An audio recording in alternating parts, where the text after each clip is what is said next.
Hey everybody, it's Erica Miller. Welcome to People from Cleveland Are Dope. I have another interview today, and the featured person from Cleveland is none other than Stan Drayton. He is currently the head football coach of the Temple Owls football team, and he is from Cleveland and has had a storied college football, well, just football in general career, Right. not just All college, all football. Yeah. including two BCS National Championships. Stan, welcome to People from Cleveland Are Dope. Thank you so much for taking the time to talk to me today. Not a problem. We dope over there. See, Tom, we dope. That's right. And um, I think the first time we were in class together may have been like the fourth grade. Yep. Yep. Yep. That's a long time. Long Yeah, you helped time. me out a couple classes too. Now I don't forget. Now it was times I was in there struggling. You know what I'm saying? Oh, Erica took care of her boy. Oh man. Those were the days. Yeah, Life they were. was so easy back then. I guess. Yeah. Okay, so I like to ask everybody what neighborhood they grew up in. So, what Cleveland neighborhood are you from? Yep. So I grew up around Elliott Park, which is 151st and Miles, sits in between Miles Avenue and Lotus. Uh, it's now John F. Kennedy sits right across the street from the house I grew up in. Back when we were growing up, it was John F. Kennedy was on Harvard. Uh-huh. It just moved to Elliott Park, and I grew up right across the street from that park. So Oh my gosh. I yeah, haven't been over that way the last few times I've been to Cleveland, so I had no idea. Like yeah, I they didn't they even built a. know. It's a beautiful school, beautiful brand new school, and you know, I hate to see it in my neighborhood, but it's good to see Cleveland building new schools. That's Yeah, important. yeah. Yeah, Yeah, even our school was rebuilt too. So yeah, that's right. That's right. yeah, yep. Okay, so um we are both John Marshall High School graduates, and All day. you played a number of different sports while you were at Marshall. So tell us about that. You know, I started actually playing sports late compared to most people. I played at Whitney Young, flag football and track. Track was always the piece. But I started football a little later. Actually, my first time playing organized football was actually at John Marshall High School. Our coach Al Balancisi was a guy who reeled us in real tight. He really did. He had a great vision for pulling the team together, making sure that we held each other accountable. And if you can remember, we kind of came into Marshall, that '89 class, we were firecrackers, right? We came in and we had a lot of confidence about ourselves, and we tried to take over that school. But the truth of the matter is, in sport, there were still some older guys there that had control of the football team Mm-hmm. that became my big brothers along the way. The Tony Mm-hmm. Tatum, all those guys were like big brothers to me. But and then there was track and field where we had great coaching again. And a lot of us who were on the football team kind of made the decision together to run track, and so it was basically the football team, running track. But a lot of camaraderie was built during that time. We took care of each other. We really did. We were a very, very competitive group of guys, and we had a lot of pride in Marshall. So it was really something that set me up. I think was the experience at Marshall for my career here at Temple today. That's amazing. Um, Yeah, you really did get your start there. So I really that's did. Yeah, wonderful. That's no that's doubt. awesome. So you graduated from Marshall in '89, and then you went on to Allegheny College. Went with Allegheny College. It was just one of those schools, Division III school. I don't know if I really believe that I can play college football. and it didn't happen until the recruiting process, right? And so a guy by the name of Ken O'Keefe was the most consistent football coach that came to see me at Marshall on a regular basis. And he just so happened to be the head coach at Allegheny College. There was other colleges that were involved, but I was still into relationships at that time, and he did a great job of establishing a relationship with me and my mom, and made me feel very comfortable in choosing Allegheny. What a transition, though. We go to Marshall, and where we come from, in our neighborhoods was predominantly a Black atmosphere for us all the time, and Allegheny was a major transition for me in the sense of, private school kids got money, driving cars, and, coming from all these prestigious high schools. And here I'm coming from the inner city with my hat turned to the side and holes in my jeans, and was wondering if I was going to be able to really, acclimate myself to that atmosphere. And it was probably the best thing that ever happened to me, leaving a large high school to a smaller, controlled environment, private college, where, Blacks were truly the minority. There was only, I want to say 35 of us in the school of about 3,000 students. And we had to really pull tight and help each other through the things we were experiencing. But being uncomfortable was something that I had to get used to. And that environment absolutely put me in an uncomfortable situation socially, even academically, wondering if I could compete in a college classroom with those other students. And it really took me to another level in my growth, for sure. And you found your people in Kappa Alpha Psi while you were there, though, right? I'm sure that Yeah, helped. yeah, college to me, and I pledged late. I pledged at the end of my sophomore year. Okay. And we didn't have a Kappa chapter on campus. So I had to pledge at Edinburgh University, which is right down the street in Erie, PA. Mm-hmm. And we went through Pitt's chapter as well. They kind of, brought us across the line there. But for me, just playing football and being just a student athlete was something that I didn't feel like I was being fulfilled. I didn't feel like I was growing completely. So I looked into organizations that were involved in the community, and I felt that, community, coming from a community where, old school thought where the whole village raised the kid, it was something that I felt that was an obligation of mine to make sure that I was giving back to some community. So Kappa Alpha Psi Fraternity Incorporated was something that was doing some great things within the community. So I saw that and wanted to be a part of that. Wonderful. So you finished at Allegheny, but when did you think about coaching as a career?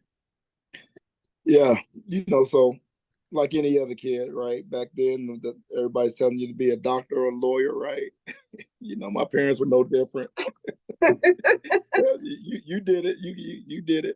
Yeah. But for me, I went the law route. I majored in English, and I was preparing myself for the LSAT.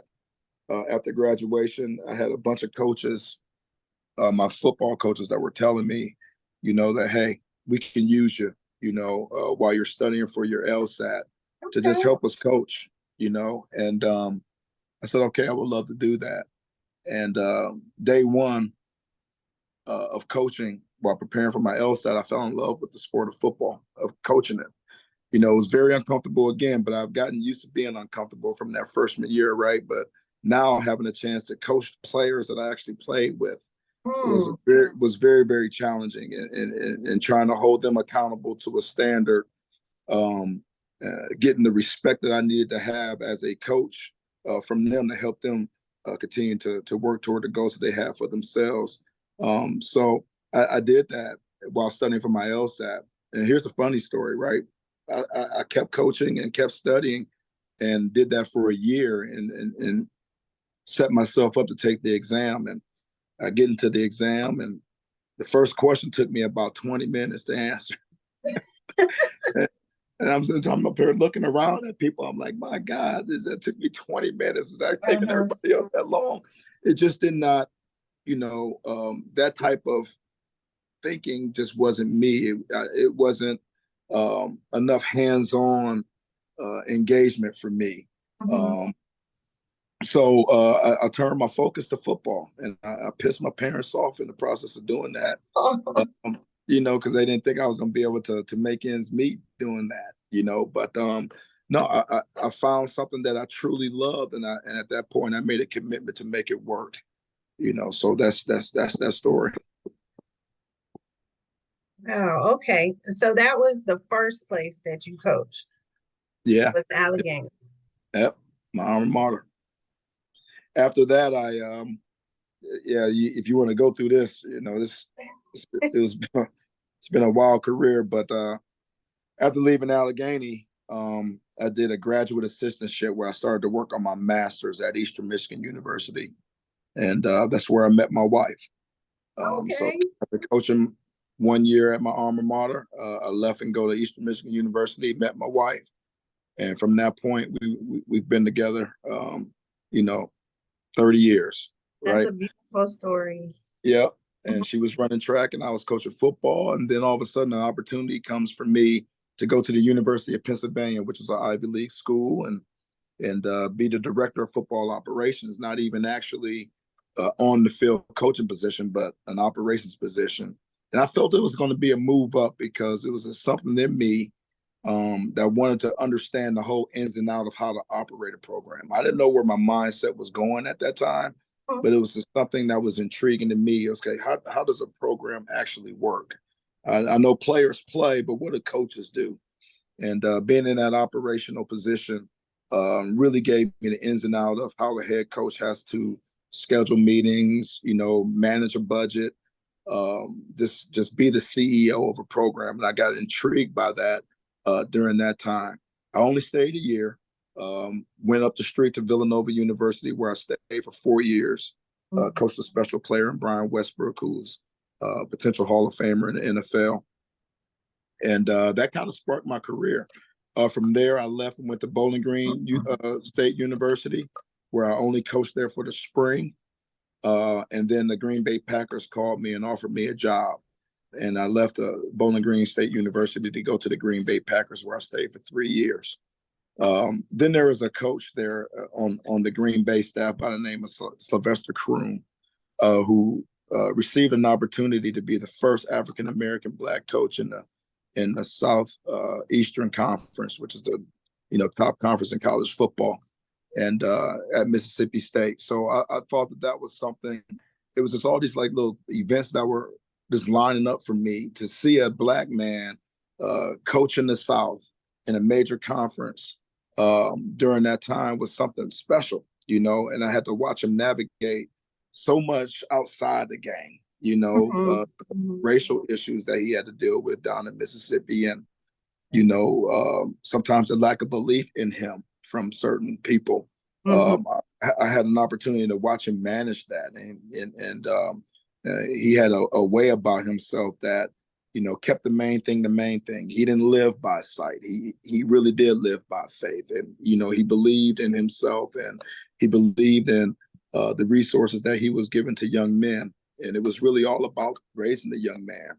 And I watched those players actually fall in love with that guy and play lights out for him.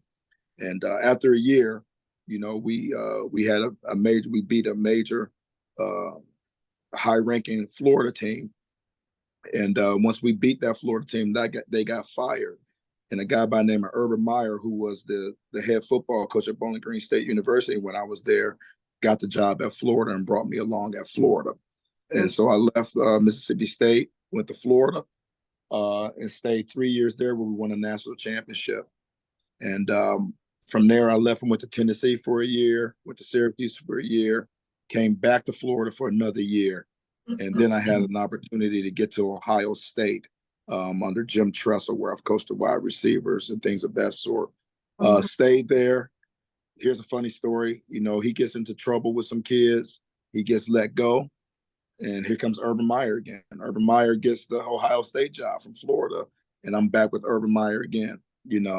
And so I stayed at Ohio State for about 5 years before leaving to go to the Chicago Bears for 2 years, Mm-hmm. and left the NFL again. Had this urge to raise young men, so I went back to college football at the University of Texas, and from Texas became the head football coach at Temple. So that's it. That's the career.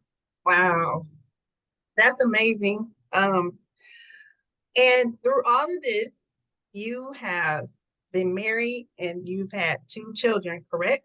That's right. And so with all this moving around, I'm sure your wife and kids are super supportive. But how did y'all balance all of that? Yeah, it's so when I met my wife, she was a computer engineer. That was her major, and she got a major job going back to Philadelphia when I was at the University of Pennsylvania in Villanova.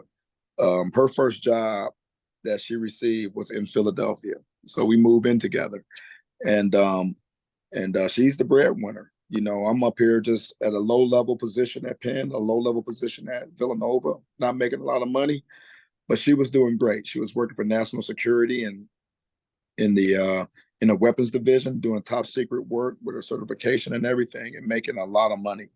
And so, we had our careers going, and at that point, we were engaged, and we stayed engaged for 4 years. And the reason why we did that is to make sure that we could balance each other's schedule, that we can coexist with our careers, and and see if we can make it work that way professionally.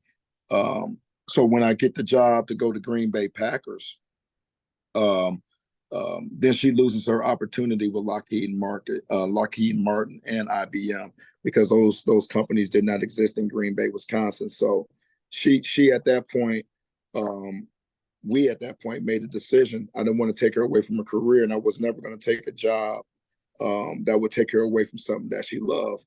But she really didn't love what she did. You know, she's got this personality where she's a people person. And I was a little bit more structured and a little bit more computer engagement, and not a whole lot of personal engagement. So that's when we found out that she really wasn't enjoying what she was doing. Okay. She liked the money that she was making, but she Yeah. really didn't like what she was doing. So Mm-hmm. I made enough money at Green Bay where at that point she didn't have to work anymore, and then she started our own personal business. She got into real estate. We got some companies that were running at that point, and she found another way, another avenue for us to make money and do something that she was that was more transit, and that she loved, that she enjoyed. And we had our first child at Mississippi State, Amari Drayton. She's now 18. And after a month of her being born in Mississippi, we moved to Florida, all right, where I had my second child. So, they basically were, raised in Florida. They kind of claimed Florida, Mm-hmm. but our journey, it's amazing how the Lord works. And I don't mean to get spiritual on you, No, but please do. it's only God for me, Yeah. things just worked out. My family actually found some joy in moving, some excitement in moving into new places and finding new things to do. And I was growing professionally, so I was in a good mindset. So all those things were very healthy for us as we were raising our family. And then my girls, as they got older, they started getting into gymnastics. And it just so happens that, when we're at Ohio State, my daughters are training with Gabby Douglas. you know, Oh, wow. when we go to Chicago, we found the number one gym in the country at the time Mm-hmm. in Okay. Chicago. And when I moved to Texas, Texas is by far the best state for gymnastics. So it just seemed to work, and that's why I know it was God driven.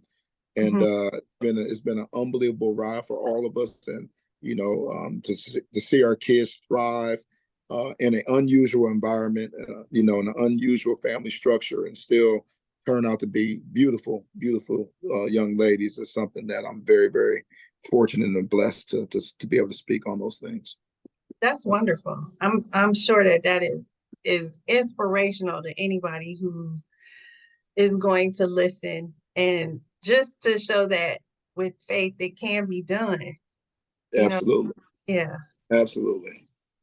Because it's tough. I mean, this is not I know it sounds glorious and all that, but it's been a tough ride, being an African American coach, having the ambition to be a head football coach, and everybody telling you that, you can't, you won't. And I've heard that, I've had really good friends tell me of how impossible that this can be for me, but no, I hope that we can be an example as a family for people to understand that, regardless of what it looks like, if you could just strike out on faith and you could just stay believing in yourself and endure the hardness that comes along with it, and take the adverse times as opportunities to grow, then Yes. these things could come to fruition. And thank God for my kids to be able to see me go through what I went through, and the emotional ups and downs that came along with it. And, thank God I had the instinct to persevere and to be resilient, and to see that instilled into our family now is something that is, we know it comes from experience. Mhm. That's a beautiful story. So what has been the most exciting moment of your career so far? Well, having children, that seriously, it's also been the most challenging, because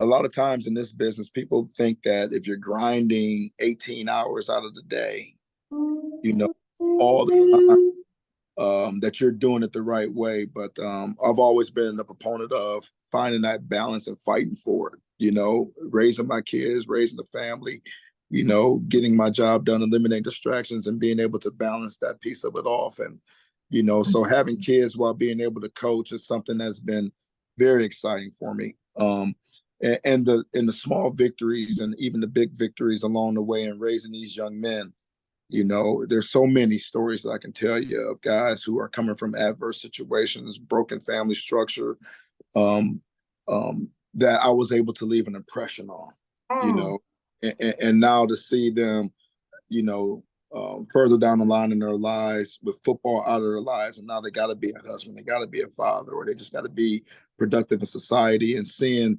that impression you left on them in later age is something that is always the most rewarding thing to me about being a coach. We can sit there and talk about championships; those were great. Those are awesome. But I can also tell the story about guys that have championship rings that are not doing so well. Because they didn't quite have the upbringing, or they didn't have the coach that poured into them the right way and showed them the right way about how to go be about a man. So the guys who have made it and are doing well with their lives, by far the most rewarding piece of it all. Yeah, that is that is what I would expect from a coach.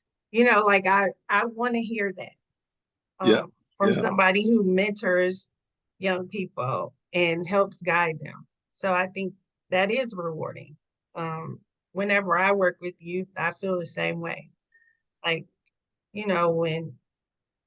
when I have my little Delta gems grow up, and like we have one that's about to go to Yale, and maybe just being a part of our program had an influence on her. I mean, she was already on her way, but just to know that we may have played a small part in helping her get to that point and stay on track, because young people have a lot of different options of things that they could be doing, and not all of it is good.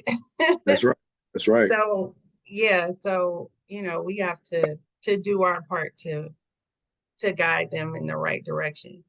Yeah, we're seed planters. When you're mentoring and you're coaching, you're planting the seed, and you don't always see the harvest of the seed right away, but what you pour into them, this in them, and it's going to show out at the right time, and that's what it's all about. And we hope that what we inspire them to do and become, they give it back, and that's the cycle that we want to be on as a society. Mm-hmm. So you've been coaching for quite a while. How has the business of coaching changed over the years? Well, the thing most recently is there's this name, image, and likeness conversation that's going on where now student athletes can get paid, Yes. you know, to play and go to school and things of that sort. And then there's this thing called the transfer portal. All right, where if the situation's not right for a kid, they can go transfer to another school with very little penalties and things of that sort. So, sadly, what's happening is that I think we're softening our kids up a little bit, giving them outs, um, teaching them not to strain and fight for the things that they want for in life. And, we're dealing with a generation of young people who are coming out the COVID era where, socialization became, it pretty much disappeared, so right now you're dealing with kids who they don't know how to express themselves, right? If things don't go right the way they want it to go, then they struggle with the consequences. They struggle with the hardness, and they struggle when things kind of hit them sideways. And this is something that I'm worried about in today's game with these young people.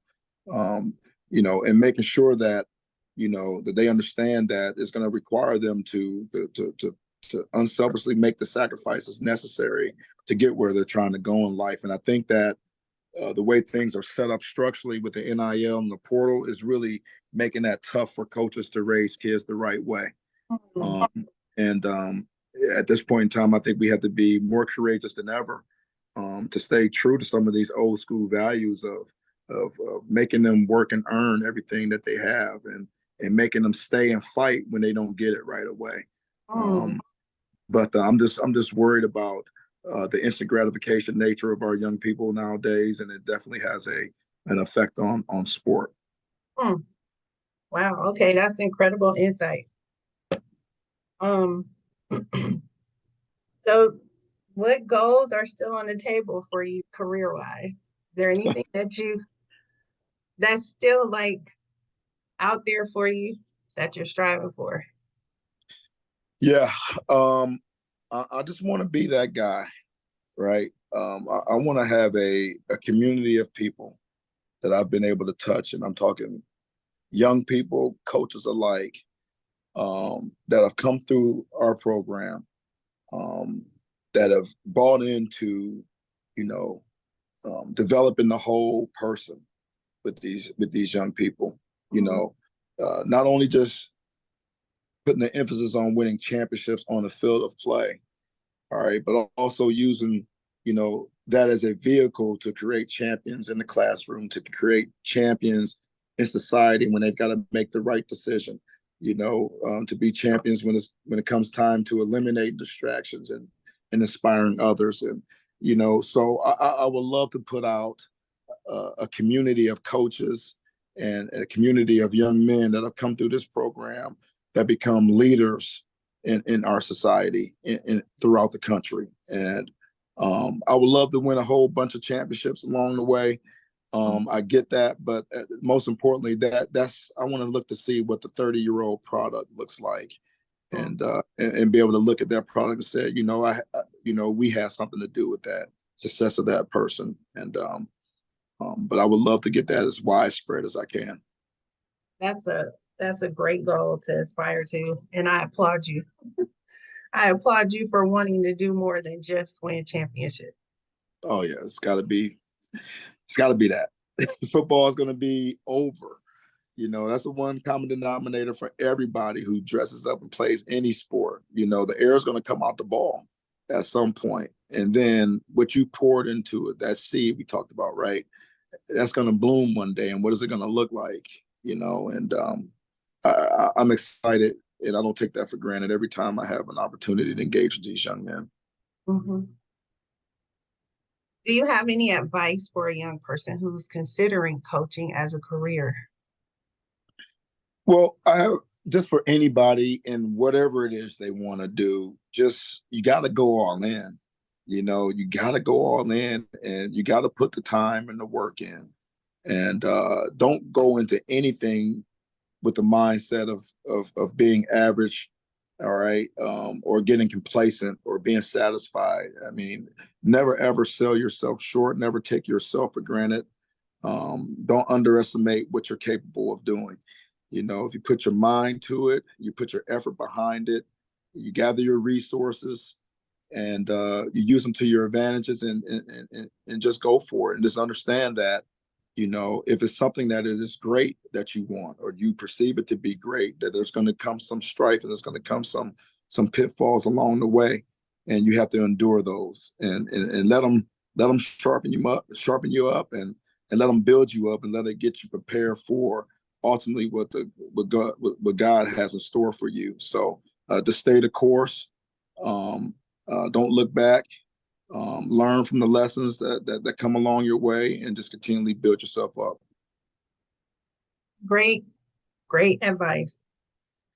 Just to bring it back to our hometown, I don't know how often you get back to Cleveland. Yeah, Do you go often? my mom's still there. You know, with my schedule, you know, as soon as football season is over, gymnastics starts. So I haven't been back to Cleveland in probably 5 years, and I'm embarrassed to say that. But my mom still lives there, and but my mom rather come down to Texas or to come to Philly anyway. You know, Uh-huh. so but no, I last I've been there is probably 5 years, but I've heard it's changed a lot. You know, but the one thing that I've done here at Temple is I've assigned some coaches to go recruit, you know, our city, That's you know, great. which is going to give me an opportunity to get back home and get around some of those coaches that had that influence on me coming up. I love that. That's Yeah, awesome. yeah. Yeah. Okay. So who were some of your biggest influences in Cleveland? Uh, I'll tell you what. At Marshall, I had two really good ones. Coach Elkins and Coach Balancisi. I mean, I was our track team coach, and I was our football coach at Mhm. Marshall, and they loved us, man. They loved us. You know, they really taught us the right thing to do. They told us what we didn't necessarily want to hear all the time. They told us what we need to hear all the time, and they really did give me a great example of how to raise young men, like how to earn the trust, you know, how to listen, but at the same time be stern, and show genuine um, concern for the well-being of an individual. I mean, they did that for us in high school. So I would say they were extremely influential for me. Obviously, my parents, they were the most influential people in my life, obviously. Um, but I had a bunch of, you know, a lot of like many influences along the way. Like Erica, I mean, we had a ball in high school and in junior high school, and you know, we were a very, very close class. That '89 class, we were extremely tight, and we had a lot of fun. But we also held each other to a standard indirectly. You know, we were getting it done in the classroom, we were getting it done in sport, and we were Sure. having a good time doing it the right way. And, you know, all those things were left an impression on me. You know what I mean? It's like, no, we're just not just having fun just to have fun. We're still trying to get, you know, great grades. You know, we're still trying to do it the right way, you know, that's what I loved about being in high school.